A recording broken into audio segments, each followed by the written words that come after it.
Bwana Yesu wasifiwe watumishi. Hapa ndio mazingira ya mto Yordani wakaziungama dhambi zao. Ubatizo wa toba tulifanya kwa wana wa Mungu kwa mkutano mkubwa tulikuwa nao Akron, Ohio, na pia tulienda kufanya mkutano mkubwa South Dakota. Pia wana walikubali Kristo kuwa Bwana na Mwokozi wa maisha yao. Mungu awabariki sana watumishi kwa maombi yenu ulimwenguni.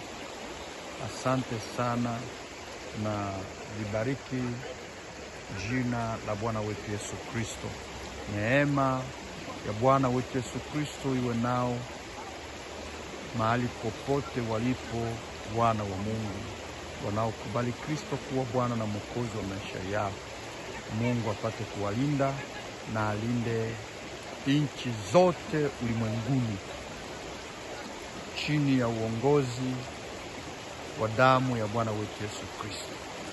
Asante, tunashukuru kwa nchi ya Marekani kwa ulinzi unaokwenda kutulinda na kutuwezesha kufanya kazi, shughuli za kiroho pia na za mwili chini ya Bwana wetu Yesu Kristo.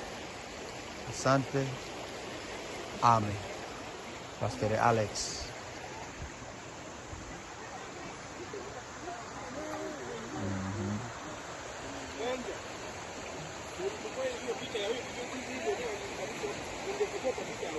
Yep.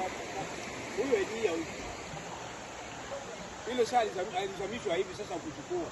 Ulikuwa busy, ile saa nyinyi nilikwambia kufanya hivi, ukaenda sasa huko na tayari nisha na nani. Sasa ungechukua wapi nani kwa hao sasa? Ungechukua